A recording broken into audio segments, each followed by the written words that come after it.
Dream of the Red Chamber, Chapter 52. We talk a lot about Dream of the Red Chamber as, this epic romance or a tragedy about a family in decline. But if you really zoom in, it's also just a brutal corporate case study. Oh, absolutely. And today we are cracking open Chapter 52, specifically the shrimp whisker bracelet incident. hmm And honestly, this chapter is a total masterclass in crisis management, internal politics, and the art of the cover-up. It really is. You look at the title and think, okay, missing bracelet and a sick maid. Mm. But what's underneath that is this intense analysis of different leadership styles. Right. You've got the CEO figure managing public perception, the middle managers hiding failures to protect the brand, and then the staff just breaking down under the pressure. And we are going to get into all of it. We have a theft that threatens to completely humiliate our main character, Bayou. We have this, diplomatic cover-up that would make a press secretary jealous. Ah. And we also get this really bizarre, fascinating look at 18th century Western medicine, which kind of highlights the massive wealth gap in this house. That medical part is so key. It's not just a fun fact. When we get to the snuff and the plasters, you have to pay attention. It tells you exactly why everyone is fighting so hard to stay in that inner circle.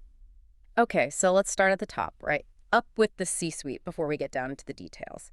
The chapter opens with what feels like a performance review happening at a party. Right in the middle of everything. You have the matriarch grandmother Jia holding court, and she starts praising Wang Shifeng.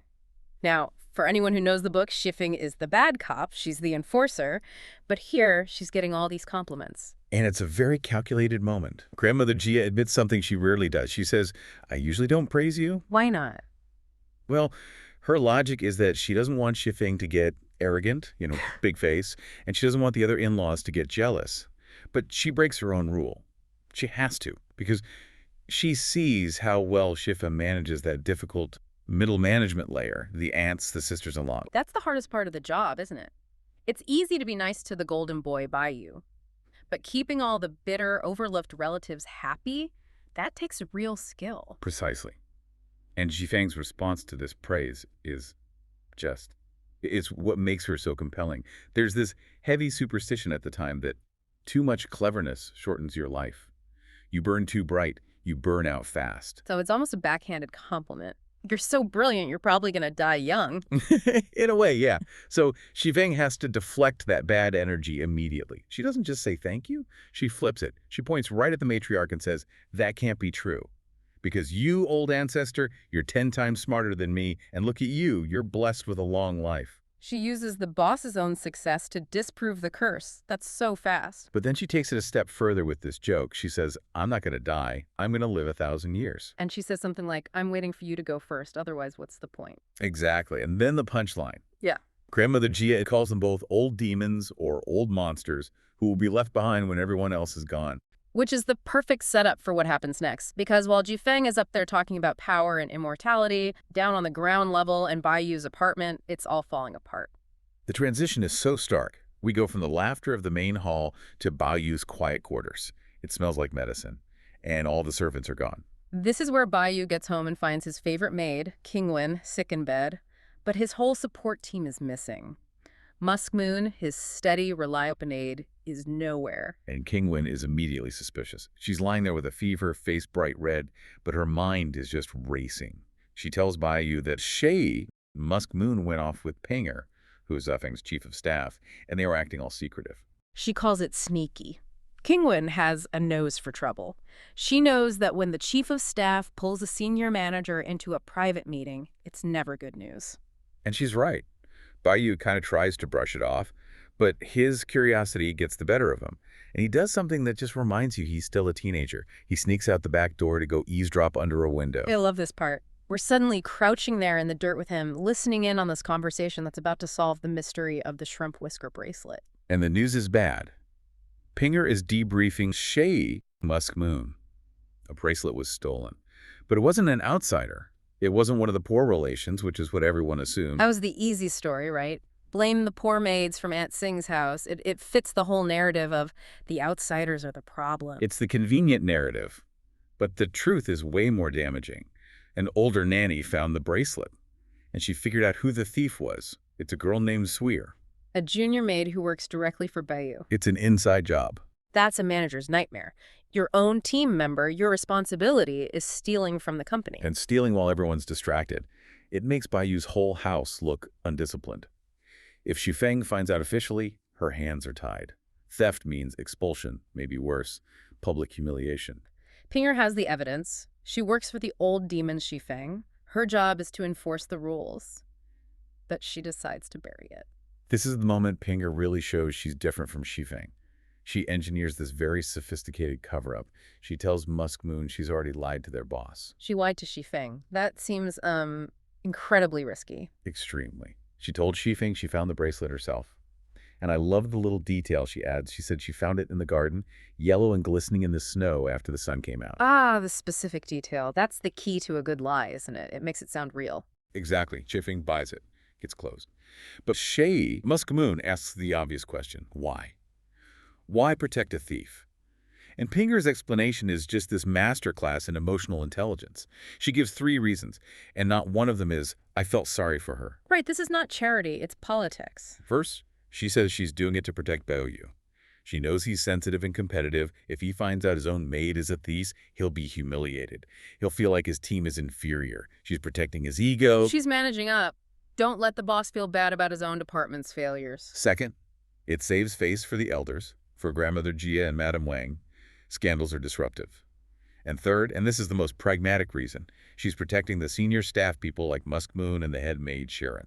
Because if a junior steals, the seniors get blamed for failure to supervise. Exactly. It's collective punishment. So Pinger proposes what is basically a soft firing. She tells her, keep your mouth shut, wait for Jiren to come back. Then in a few weeks, find some other excuse. Say she's lazy or she broke a cup and get rid of Zira quietly. A slow walk dismissal.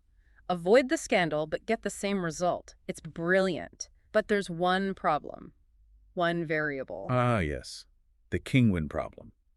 Pinger grabs Musk Moon and says, whatever you do, do not tell Qingwen. She calls her a piece of exploding charcoal. Which is just the best description of a coworker I think I have ever heard. Yeah. We've all worked with an exploding charcoal. We have competent but zero emotional regulation. Pinger knows Qingwen operates on pure principle. She hates injustice. If she finds out Zuir is a thief, she won't care about politics or saving face. She will scream. She'll probably hit the girl. She'll blow the whole cover-up wide open. She's a liability, so the plan is silence. But, and this is the tragedy of it, Bayu heard the whole thing. He knows the #1 rule is don't tell Qingwen. And what's the first thing he does when he crawls back inside? He walks right over to her sickbed and tells her everything. It's just unbelievable. He sits down, looks at this girl who is burning up with a fever, and spills the entire secret. Why does he do that? I mean, really, why? He knows it's going to cause a massive problem. I don't think it's stupidity. I think it's a total lack of boundaries. Bayu sees his maids as extensions of himself. He can't hold a thought. He wants to share the drama, the intimacy of the secret. He doesn't get that information is dangerous. He just thinks it's gossip. And the exploding charcoal immediately catches fire. Instantly. Even sick, she goes ballistic. The text says her phoenix eyes went round. She demands they bring Zuire in right now so she can confront her. She's ready to start a fight from her sickbed. And Bayu panics. He realizes, oh no, I just broke the one rule. He has to beg her. He basically uses emotional blackmail.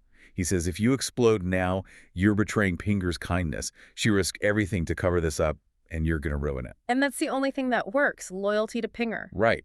She agrees to wait, but she's furious. She says, I can't stand this breath I'm holding. And this is where that connection comes in. You had this social toxicity, the theft, the lies, the suppressed rage, and physically you have Qingwen's body just failing. The social sickness and the physical sickness are completely mirroring each other. Which leads us to the solution for her sickness, and this is where the chapter takes a really sharp turn. Baoyu decides the traditional Chinese medicine isn't working fast enough. He wants the imported stuff. He calls for the Western snuff. It's such a vivid image. He pulls out this box, and the description is just so lavish. It's made of gold inlaid gold star glass. But the detail that just stops you is the picture inside the lid. The naked angel. Well, the text calls it a woman with yellow hair and meat wings growing out of her ribs. Meat wings? That sounds horrifying. It does.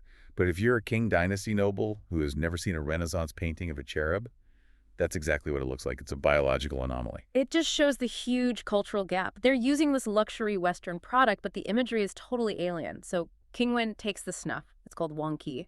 And what happens? Is potent. It's sour, spicy, goes right to the brain. She sneezes 5 or 6 times. Tears, mucus, everything comes out. It clears her head. But Baoyu's not done. He wants to treat the headache, too. So he sends Musk Moon to ask Xifeng for a Western plaster. Of course, Xifeng has the stash of imported drugs. It fits her character perfectly. Yeah. The plaster is called Yufuna. Musk Moon brings it back, cuts 2 little circles, warms them up, and sticks them on Qingwen's temples. And then there's that weird little fashion moment. Musk Moon looks at her and says, you know, you looked like a messy ghost before, but with these little patches, you actually look kind of saucy. It becomes an aesthetic. But just pause and think about the economics here. This is why the theft is so important. You have Zwayer, a junior maid, stealing a bracelet to sell for maybe a few months' worth of food. Meanwhile, Baoyu and Qingwen are treating a common cold with imported luxury goods that probably cost more than Zwayer will earn in her entire life. That puts it all in perspective. The snuff, the gold box, the Yafuna plaster, these are pure status symbols. Baoyu is literally pasting wealth onto his maid's face to cure a headache, while another maid is risking her life to steal a piece of it. That is the core tension. Pinger isn't just managing a theft, she's managing the friction of extreme inequality. She knows that exposing the thief exposes the rod at the bottom of the whole system. By covering it up, she maintains the illusion that everything is perfect and harmonious. The scene shifts abruptly. Just picture the absolute worst winter day you can imagine. The wind is howling, it's freezing. The kind of damp cold that just gets in your bones. Exactly, just miserable out there. But now imagine stepping through this heavy insulated curtain, and instantly the wind just stops, the temperature jumps, and you're hit with this layered fragrance. There's incense, brewing medicine, and the sharp, clean scent of blooming flowers. And in front of you, you see this group of, well, some of the smartest, wittiest teenagers in literature, all kind of piled together on a single piece of furniture, just hanging out. It's such a perfect picture. It feels less like a scene from a classical novel and more like an intellectual slumber party. That is the perfect way to describe it. That is exactly the vibe we are exploring today. We're looking at what we're calling atmospheric aesthetics. I love that phrase. We're going to see how the author, Cao Liken, builds this incredible sense of intimacy, not through big plot twists, but through small things, through the environment, through objects like heater covers, flower pots, and get this, a sudden, completely unexpected story about a sword-wielding foreign poetess. Which is honestly one of the wildest curveballs in the entire novel. It comes out of nowhere. It really does. Okay, we'll get to the warrior poetess, but first let's set the stage. We're in the Bamboo Lodge. This is Dayu's place. Right. And Baoyu, our protagonist, walks in. He's just come from seeing his grandmother, and he walks into this room. And what does he see? Well, he walks into a crowd. You've got his cousins Bao Chai, Bao Ken, and Xingjian all packed into this room. And because it's freezing, they aren't sitting on formal chairs. They're all perched together on the zunlong. Okay, let's pause on the zunlong. I mean, the translations usually call it a warming frame or a heater cover. Yeah, but that really doesn't do it justice, does it? Not at all. You have to imagine like a big wooden lattice frame placed over a charcoal brazier. And in these old, drafty houses, this wasn't just a heater. It was the absolute gravitational center of the room in winter. Big enough to sit on, lean on. So they're physically shoulder to shoulder, knees touching. It forces a level of intimacy you just don't get in the rest of the book where everyone is so formal. Exactly. And there's this great moment when Baoyu comes in. He's usually the center of attention. The golden boy. Right. But here, they just look up and joke, there's nowhere for you to sit. I love that. It's so dismissive, but in that really warm family kind of way. You only say that to someone you actually want there. Precisely. It signals he's an insider, he's in the safe space, and pay attention to where he ends up sitting. He finds the chair that Dayu usually uses. It's covered with a gray squirrel fur throw, and he just plopped down in it. That detail, the gray squirrel fur, that's not just about luxury, is it? He's choosing her chair. Oh, there's definitely a layer there. I mean, in this world, personal space, personal objects, it's all highly coded. By taking her seat, he's putting himself right in her personal bubble. And he makes a comment that sort of frames the whole scene. He says, this room feels warmer than the others. And you have to wonder, is it actually warmer? Or is it the psychological warmth of the company? A bit of both, probably. I think so. And then he gives the scene a title right then and there. He calls it Winter Gijian 2. Which is something like a painting of gathered beauties in the winter boudoir. Exactly. Classic Baoyu. Yeah. He steps outside of his own life to appreciate it as if it's art. He sees his cousins on the heater, the made by the window, and he frames it. He's saying, this moment right here is a masterpiece. He's the audience for their life. But his eye doesn't just stay on the people. It drifts over to a very specific object. The flowers. The Narcissus, or Shui Jian in Chinese water immortals. And these aren't just any flowers. The book describes them as single-petal narcissus in a jade stone basin with rocks. It sounds just incredibly elegant. It is. And Bao Yu is immediately struck by them. He says, the warmer the room, the clearer the fragrance. It's this great sensory detail. But, the presence of these flowers actually kicks off a really complex little social drama. Right, because we have to trace the supply chain here. The flowers didn't start with Daiyu. No, they didn't. They were originally a gift from Aunt Lai, who is the wife of the chief steward. She gave them to Baoken, the younger, well-traveled cousin. Who is sort of the new favorite in the house at this point. Very much so. And Baoken, being generous, re-gifted them. She sent these narcissus to Daiyu and some wax plum to another cousin, Tanshan. So Bao Yu is admiring them, saying how exquisite they are, and Daiyu's reaction is, well, it's peak Daiyu. She tries to get rid of them. It's a moment that can be really confusing if you don't get her mindset. She tells Bao Yu, I am cured in medicine. She says her medicine pot is always on the fire. So she's worried about the smell, that the medicinal fumes are clashing with the floral scent. On the surface, yes. But if you dig a little deeper, Daiyu often sees her illness as a kind of spiritual stain, a character flaw. She feels her medicine atmosphere, her sickness, is fundamentally at odds with the pure, clean, immortal scent of the flowers. So when she offers them to Bao Yu, saying, you take them, let them get some fresh air, she's not just being generous. Not at all. She's trying to protect the flowers from herself. She's saying, I am a contaminant to beauty. That's heartbreaking. It is. She feels she ruins the aesthetic just by existing in her sick state. But Bao Yu doesn't take the bait, and this is where I think he shows some real emotional intelligence. A lesser character would have just said, oh, thanks, and taken the pot. Right. But he refuses. Yeah. And he does it for two reasons. One is just pure etiquette. Okay. Baoken gave them to Daiyu. If Daiyu just takes them, it's a huge sign of disrespect to the original giver. Yeah. It breaks the whole chain. Social suicide, basically. Pretty much. But the second reason is pure empathy. He tells her, I also have a sick person brewing medicine in my room today. He's talking about his maid, Qingwen, who we know has been really sick. Exactly. He doesn't name her, but Daiyu gets it. He's leveling the playing field. He's telling her, you aren't the only one living in a medicine atmosphere. My room is the same. He refuses to let her isolate herself. He's saying, if you're contaminated, then so am I. We're in this together. Precisely. It neutralizes her insecurity without a big speech. Just a very gentle way of saying, your room is fine. You are fine. So the flowers stay. The crisis is averted. And because this is a room full of hyper-literate teenagers, the conversation naturally turns from smelling flowers to writing about flowers. Of course. Daiyu is all inspired. He wants the poetry club to meet the next day to write verses about them. And Daiyu immediately shuts that down. She literally covers her face. It's this cute, playful gesture, but she says, I don't dare write poetry anymore. Every time I do, I get penalized. It's shameful. She's fishing for a compliment, right? A little bit, yeah. But she's also just tired of the pressure. The poetry club is basically a competitive sport. But then Bao Chai steps in. Now, Bao Chai is usually the sensible one, the rule follower.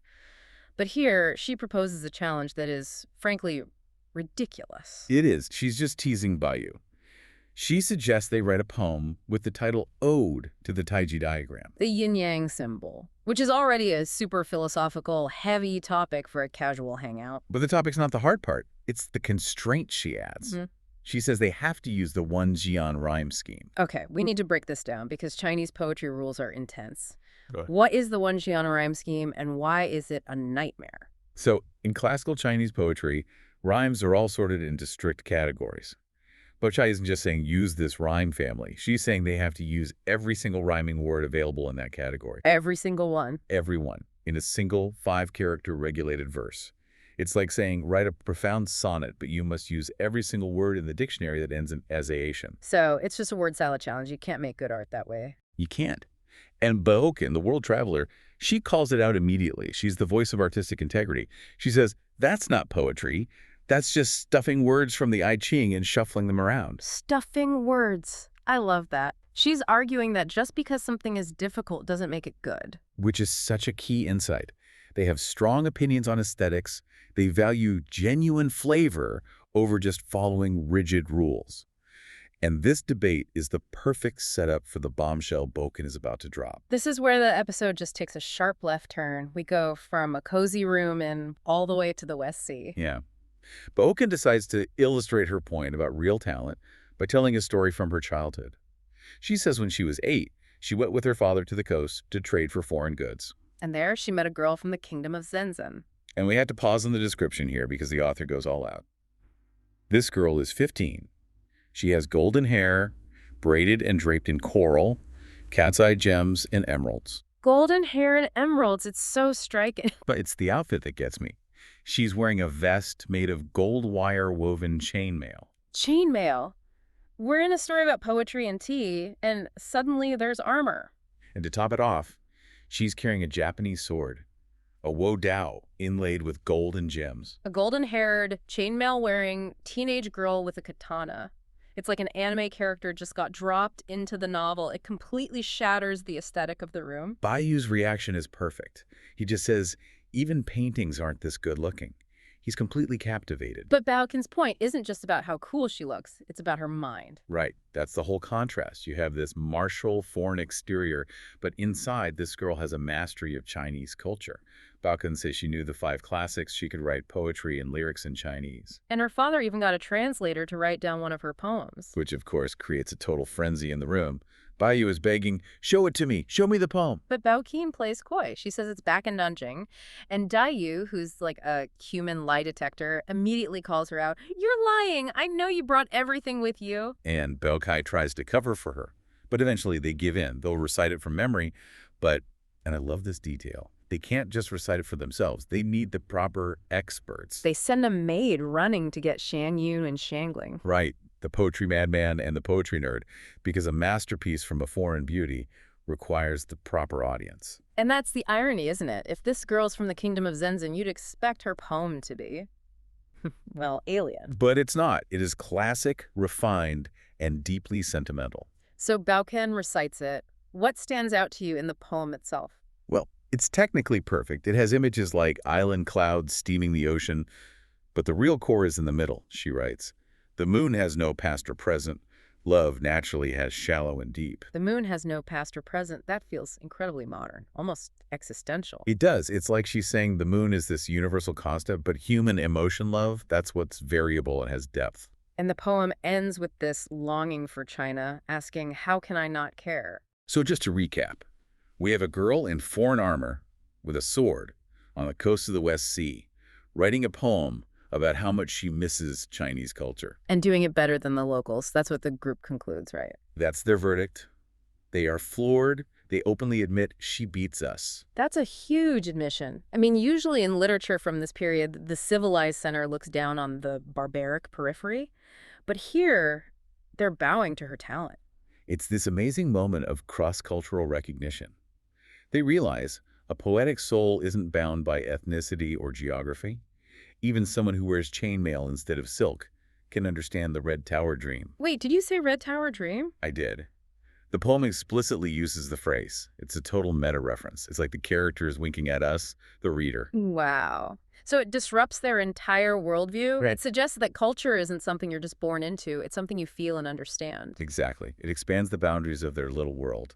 They started the day huddled on a heater, and now they're mentally traveling to the West Sea. So the room is buzzing. They're on this intellectual high. And then, pop. The bubble bursts. Reality crashes the party in the form of a maid named Sheiyu. And what's the news? Oh, it's totally administrative. Madam Wang is unwell, so Bao Yu has to go to his uncle's house at the crack of dawn to represent the family. The fun is over. The atmospheric aesthetic just dissolves into feudal duty. The gathering just disperses. Bao Yu has to leave the warmth, the scent of the flowers, the fantasy of the poetess, and go back to work. Meanwhile, Imagine owning something so rare, so incredibly opulent, that it is literally the last of its kind. I mean, we aren't just talking expensive, like I saved up for a year expensive. We're talking about something that cannot be replaced. The materials, the craftsmanship, they they don't exist anymore. It's an endangered species of fashion. Exactly. And now imagine you have to wear that thing out into a snowy, gloomy morning, knowing that just one little snag on a branch could destroy it forever. That's the definition of high-stakes fashion. Yeah. But in the world we're exploring today, that clothing is a heavy metaphor for the people wearing it. It's luxury, yes, but it's luxury on the brink of disaster. It really is. The family gathering is breaking up, cousins are leaving, but Bao Yu is hanging back. He's lingering. He's desperate for a private moment with his cousin and, his love interest, Dayu. The text describes him as having a heart full of words. I love that phrase. It does so much heavy lifting. Good Heart full of words. It just captures that specific paralysis where you have so much to say that it's sort of short circuit. Oh, totally. He's bursting with emotion, but the social rules and his own anxiety just choke him. He literally doesn't know where to start. It's painful to watch. It is. He actually tells her, we'll talk tomorrow, walks down the steps, and then boom, he turns right back around. He just can't leave. But when he finally speaks, it's not some big profession of love. No, he asks for data. He asks for a medical report. How many times did you cough? How many times did you wake up? And Dayu, who's usually so poetic, gives him raw numbers. She coughed only twice, and she says she slept for 1 watch. Now, a watch or a jeng, that isn't a full night's sleep, is it? Far from it. The night is divided into 5 watches. So a jeng is a 2-hour period. She slept for 2 hours before waking up for good. That's severe insomnia. It is. But Bayu treats it as a victory. He's relieved because it's better than the night before. It just shows how normalized chronic illness is in their relationship. Sickness is their baseline. It's the language they use to care for each other. But look what happens next. This is the real insight here. Bayu leans in to whisper. He lowers his voice. He says, I was thinking about the bird's nest soup that Bao Chai sent you. Okay, stop. Bird's nest soup. That's the big secret. That feels like whispering about, oatmeal. It sounds trivial to us, I know, but you have to understand the political economy of this household. Bird's nest soup is an incredibly high-end tonic. It's expensive. For Bao Chai, the other main love interest, to be privately supplying Dayu with this, well, it implies a secret alliance. Ah, because normally the food would come from the central kitchen, from the matriarchs, right? Exactly. This is bypassing the official supply chains. It's off the books. If the elders knew the cousins were managing each other's health like this, it would be seen as improper, maybe even conspiring. So it's not just soup, it's contraband intimacy. Precisely. He's trying to acknowledge that he knows their secret. He wants to be part of that circle of trust. But he never gets to finish the sentence. Just as the tension peaks. Boom, the door opens. Aunt Zhao walks in. And the whole vibe in the room just shifts from intimate to, glacial. In a split second. Yeah, Aunt Zhao she's a polarizing figure. She's a concubine. She feels marginalized. She could be bitter. She's often the bad cop of the older generation. He says she was just passing by, but what fascinates me is Dayu's reaction.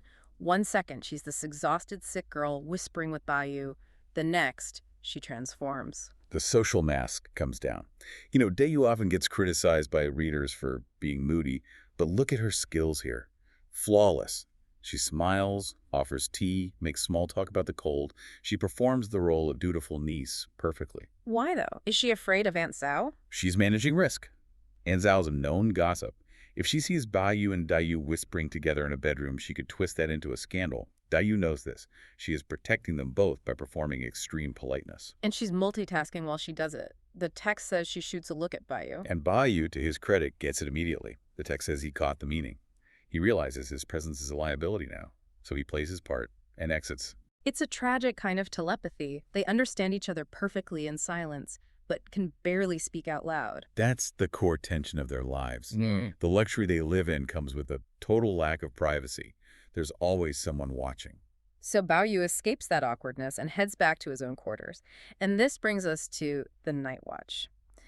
We get this really detailed look at the sleeping arrangements, and honestly, it sounds like a logistics puzzle. It is. So Baoyu isn't sleeping in his bedroom. He's sleeping outside the warm pavilion, the nuange. Why? Because his favorite maid, Qingwen, is sick. He's essentially sleeping guard outside her room. And then you have another maid, Wush, sleeping on something called a warming cage, a zunlong. I looked this up. It's like a big bamboo frame over a charcoal brazier, right? For drying clothes. Correct. It's a heated drying rack, sturdy enough to lie on, Tells you it's a bitterly cold night, and that's the warmest spot in the room. It sounds crowded. Uh-huh. And clearly it's breaking some rules because the next morning, before the sun is even up, they launch a whole cover-up operation. They do. Qingwen wakes everyone up in the dark. She tells Mushy to roll up the bedding, get the tea ready. They're scrambling to reset the room before the old mamas, the senior nannies, arrive. This feels like a kids versus adults thing. What are they so afraid of? They're afraid of the lecture. The nannies are the enforcers. If they saw the young master sleeping in the same room as a sick maid and another maid, they would launch into a whole tirade about passing on sickness. And I love that Baoyu is in on it. He's not ordering them around. He's conspiring with them. It reinforces that he identifies more with the young, fragile maids than with the authority figures of his own class. He's on their team. So once the crime scene is cleared, the morning routine begins. And the sensory details here are just wild. But the breakfast, it seems, non-existent for a teenage boy. Well, it's not about calories. It's about qi, or energy management. What does he have? A small tea tray with dried lotus and red date soup, and he drinks. 2 sips. Just 2. In traditional Chinese medicine, that's basically a tonic. It builds blood, calms the spirit. This isn't breakfast. It's medicine. He's taking a microdose of energy. And then comes the ginger, a saucer of processed purple ginger. He doesn't chew it. He holds it in his mouth. Right. The word is kin. It implies sucking on it gently. Purple ginger is young ginger, so it's tender, less spicy. And why the ginger? Just for breath? No, it's thermal regulation. Ginger is a yang food. It warms the body, dispels cold. He is about to go out into a freezing morning. He's basically turning on his internal heating before stepping outside. That is such a vivid, practical detail. You can almost taste it.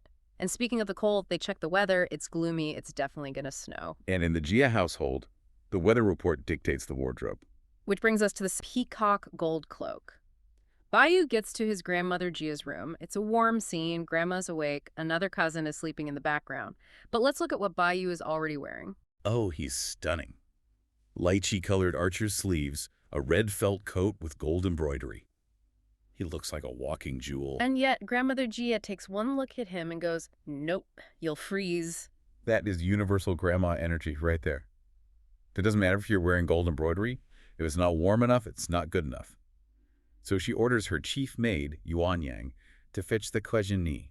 The peacock gold fur. This isn't just a fancy name, is it? No, the text is very specific. It says, this cloak is from Russia. It's made from peacock feathers that have been spun into thread and woven into a fabric. I can't even process that. Spinning feathers into thread. It's an ancient, extremely labor-intensive technique. And the fact that it's from Russia signals that it's an exotic import. It flashes golden and emerald brilliance. But the most important part of this scene isn't the glamour, it's the warning. Grandmother Jia hands it to him and says, "Be careful with this. If you ruin it, there isn't another." There is no other. That line should send a chill down your spine. It tells us that for all their immense wealth, the Jia family has hit a ceiling. They possess objects that cannot be replaced. It implies scarcity. Exactly. If this cloak tears, no amount of money can fix it because the supply chain doesn't exist anymore. It's a foreshadowing of the family's decline. That adds a layer of anxiety to the luxury. But Baoyu, being a teenager, doesn't seem to care. He just thinks he looks cool. He puts it on, does a little bow, and then he tries to show it off to Yuan Yang. This is such a crucial interaction. Yuan Yang is the chief maid. Baoyu says, "Good sister, look at me. He's fishing for a compliment." And she completely shuts him down. The text says she ignores him, and when he gets close, she shakes off his hand and walks away. To understand this, we have to remember Yuan Yang's recent history. Not long before this, Baoyu's uncle tried to force her to become his concubine. She had to make this huge public vow, swearing she'd never marry or she'd cut off her hair and become a nun. So she's traumatized. She is done with men. All of them, even Baoyu. When he struts over in his peacock cloak asking for attention, she doesn't see a cute cousin. She sees another male master in the system that tried to consume her. Wow, that is a harsh reality check. He thinks the cloak makes him magnificent, and to her, it means nothing. It's a moment of stark emotional rejection amidst all that splendor. His luxury cannot buy her affection anymore. Baoyu seems a little stung, but he shakes it off and goes to his mother, Lady Wang, who just tells him, "Don't fall down, don't waste it." Everyone is stressed about this cloak. The object owns them, they don't own the object. Finally, Baoyu heads out. The grand departure. If the bedroom was intimate, this is a public spectacle. The entourage is just staggering. Let's break down the numbers. Okay, he has 6 older servants, plus 4 young pages. That's 10 staff members. 10 people to escort one boy to a lunch date. Plus the gear. Bundles of clothes, sitting cushions, and a white horse with a carved saddle. It's a parade. It really emphasizes his status. But notice, even with this army, Bao Yu is trying to negotiate. The side door debate, this is so revealing. He's on his horse and he says, hey, let's go out the side gate. Why? To avoid riding past his father's study.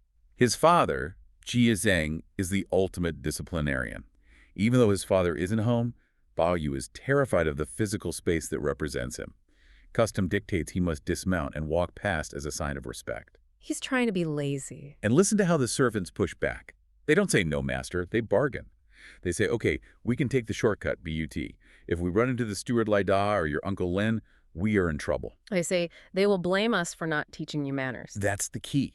The servants are liable for the master's behavior. If Bao Yu misbehaves, they get punished. They're managing their own risk. So they agree to the risk, head for the side gate, and of course, who do they immediately see? Laida, the chief steward, the exact person they wanted to avoid. The irony is perfect. So Bao Yu panics. He tries to scramble off the horse, but Laida rushes up and hugs his legs. He's physically preventing Bao Yu from dismounting. He's saying, no, no, young master, don't inconvenience yourself on my account. But Bao Yu still stands up in the stirrups to chat, it seems. Friendly. It's a complex performance. Laida is technically a servant, but he's the head servant. He has immense power. So Bao Yu has to show him face by offering to dismount. Laida has to show Bao Yu face by refusing. It's a choreographed dance of humility. It's like a CEO running into the chairman of the board. Exactly. And while this is happening, there's an audience. 20 or 30 men with brooms, the sweepers. The lowest rung of the hierarchy. They're lined up against the wall like soldiers. The leader does a formal greeting. And Bao Yu's reaction, he just nods. A noble nod from the top of his horse. He doesn't know them. It's a jarring contrast. 10 minutes ago, he knew exactly how many times Tai Yu coughed. Now, 20 men are standing right there and they're invisible to him. Just scenery. That's the takeaway on the social web. Intimacy is a privilege. As Bao Yu moves outward from his inner circle, people become abstractions. And then finally, the group rides out. The text says, a cloud of smoke and dust. They vanish, a grand exit for a young man in a cloak worth more than the lifetime earnings of all those sweepers combined. It's cinematic. Wow. When you stack it all up like that, from the whispers to the dust cloud, it's quite a journey. Okay, let's shift scenes. We're looking at a character who, within the span of, 12 hours or so, commits a brutal physical assault on a coworker, Right. and then turns right around and performs this delicate, heroic, the self-sacrificial act of artistry to save her master. It's whiplash. It is. It's a total study in contradictions. We're focusing on Qingwen today. And I think when most people picture Dream of the Red Chamber, they're thinking, polite tea ceremonies, poetry clubs. Shuttle romantic pining. Exactly. Yeah. But chapter 52, this is visceral. We're dealing with high fevers, corporal punishment, bureaucratic infighting, and what is essentially the highest stakes fashion emergency in literary history. It's so intense. We've got a hairpin that's basically used as a shiv, and then we have a cloak made of peacock gold. That sounds more valuable than my house. Probably is. So the mission today is to figure out how these two sides of Qingwen, the tyrant and the savior, how do they coexist? So let's set the scene. We're in the Jia household, it's winter, and Qingwen is sick. And she is not a suffer in silence kind of patient, is she? Oh, far from it. The text makes it absolutely clear she is miserable. She has a cold, a fever, her nose is all stuffed up, and she is just incredibly irritable. She's lashing out. At everything. She's cursing the doctor, calling him a swindler who just wants to cheat them out of money with, bad medicine. I honestly loved that detail. It just makes her feel so modern. We've all been there, right? You feel terrible, the meds aren't working, and you just want to scream at someone. Yeah, but she takes it a step further. She feels abandoned by the other maids. Right. She does. She looks around the room, and the other maids have kind of drifted off, probably to get a break from her temper, let's be honest. And she accuses them of drilling into the sand to hide from her. It's this very vivid image of people trying to escape a predator. And she threatens them. She says once she recovers, she's going to peel their skin. It sets this baseline of just incredibly high tension. You can just feel it. The air in the room must feel stifling. You've got the smell of herbal medicine, the heat from the braziers, and this sick, angry woman watching everyone like a hawk. And then there's this moment of philosophy, kind of, amidst all the anger. Shay, one of the other senior maids, she tries to calm her down with a proverb. It's a beautiful line. She says, illness comes like a mountain falling, but goes like spinning silk. Goes like spinning silk. I actually stopped to think about that image. When you get sick, it hits you all at once. Bam, the mountain just falls on you. Right. But recovery, you have to pull it out inch by inch, like this one thin thread. It's so frustratingly slow. And that's the core conflict for Qingwen. She is a person of speed, of action. She hates spinning silk. She wants the mountain gone now. And because she can't fight the virus? She needs a physical target for her frustration. Enter Zhuer. Okay, this scene was tough to read. So Zhuer is a lower-ranking maid. The notes imply she's been caught stealing a bracelet, or at least she's suspected of it. And she's generally seen as lazy, yeah. But the punishment... Walk us through what actually happens here, because this is not a formal reprimand. You know, it is an explosion of violence. Qingwen is lying in bed, weak, dizzy. But when Zhuer comes within range, Qingwen summons this terrifying burst of adrenaline. She grabs Zhuer's hand and takes a one zhang blue. Okay, we have to pause on the one zhang blue. The text treats it so casually, but for us, we really need to visualize this. It's a hairpin, right? It is, but you have to get the image of, like, a plastic bobby pin out of your head. Right. This is not that. No. This is a long metal styling tool, probably glued steel. One zhang is a measurement. It implies it's quite long, though that's probably hyperbole in the name. But think of it as a sharp metal stiletto used to hold up these intricate hairstyles. So on a vanity, it's an accessory. In Qingwen's hand, it's an improvised dagger. And she uses it. The text says she stabbed wildly. She's just driving this metal spike into the girl's hand over and over again. While screaming insults at her. And this is crucial. Listen to what she attacks. She calls Zhuer's hands claws. Claws. She screams, what use are these claws? You can't hold the needle, you can't move thread, you only know how to steal food. That's a very specific grievance. She isn't just mad about the theft, she's mad about the incompetence. Precisely. In Qingwen's worldview, your value as a human being is directly tied to the skill of your hands. Wow. If your hands can't create beauty, if they can't sew or embroider, then they are just claws. And if they're claws that steal, she says they're better off poked rotten. It's a brutal meritocratic cruelty. And then she expels her, just like that. She doesn't wait for the household managers. She basically invokes the name of the master, Bao Yu, to kick Zhuer out instantly. She uses Bao Yu's authority as a bludgeon. She tells the older servant, Song Mama, that Bao Yu personally ordered it. She gives the order and Zhuer is dragged out. Yep. So scene 1 ends with Qingwen as the tyrant. But then we get the fallout. And this is where the social landscape of the book gets so fascinating. Zhuer's mother shows up. And honestly, I expected her to be screaming about the assault. I mean, her daughter's hand has just been turned into a pincushion, but that's not her main complaint. No, and this is where a modern Western reader might get a little tripped up.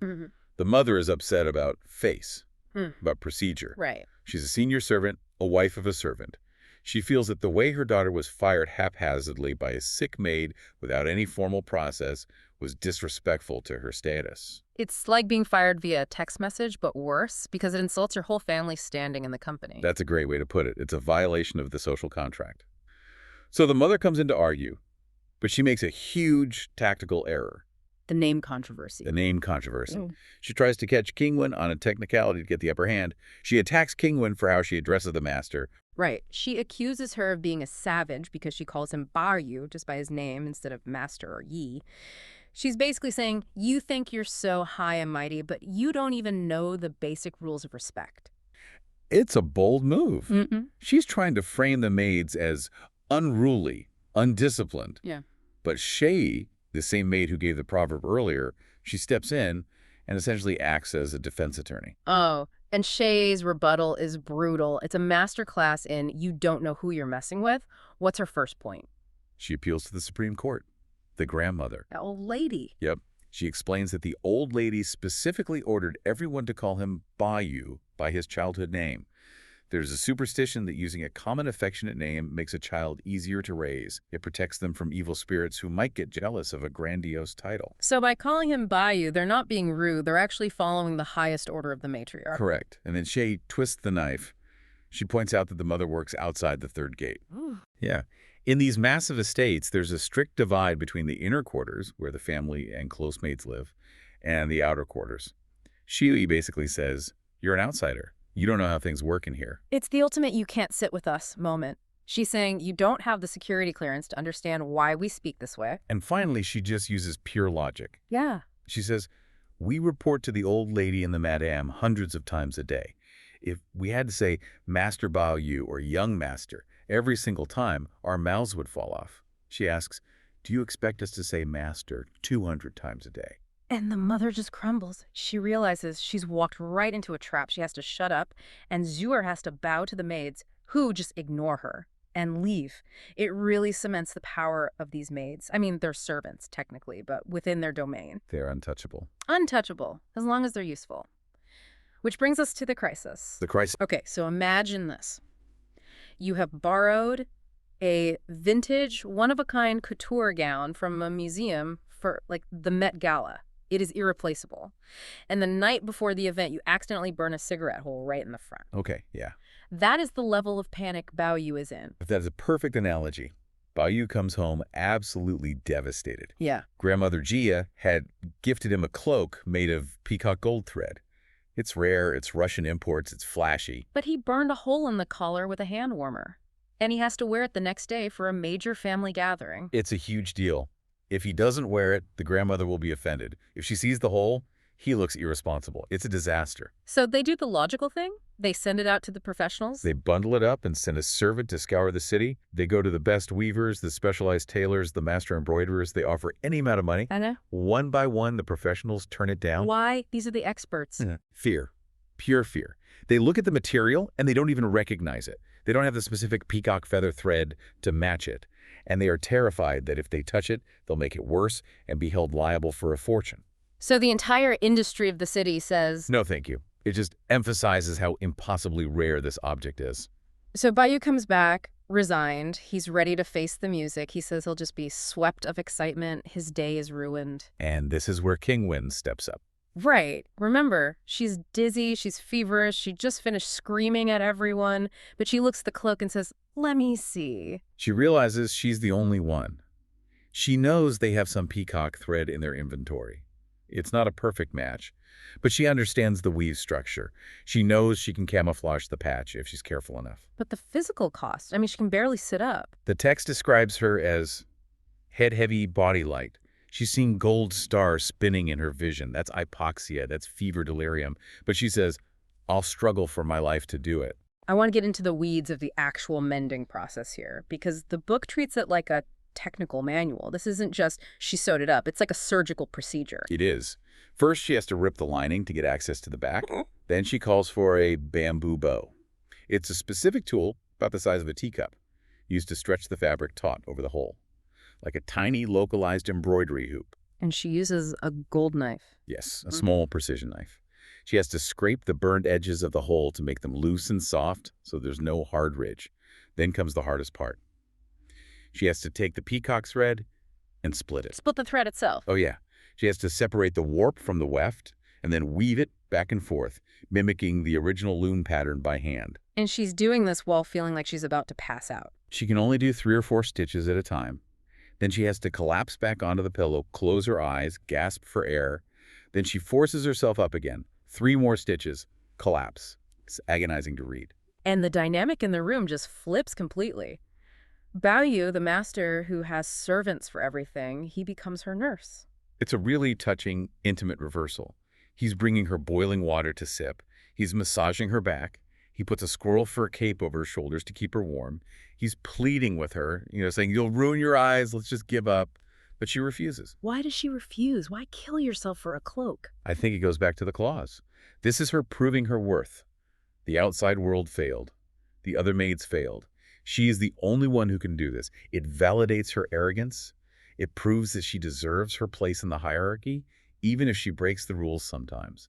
Her skill is her identity. So the scene goes on all night. The text mentions the clock striking 4 in the morning. She finally finishes. But she's not done right. There's one last detail that just blew my mind. The toothbrush. Oh, the toothbrush. This is my favorite detail in the whole chapter. It's incredible. She looks at the patch and sees it's a little bit flat compared to the rest of the fuzzy peacock fabric. So she takes a small toothbrush and gently brushes the patch to fluff up the velvet or the down so that it blends in seamlessly. A toothbrush in 18th century literature, it adds this incredible texture. It shows her perfectionism. She doesn't just want it fixed, she wants it invisible. And only when Bayou looks at it and says it's exactly the same, only then does she let go. She says, "I can do no more," and she collapses. The text says she involuntarily fell down. It implies total system failure. She used up every last ounce of that spinning silk she had left.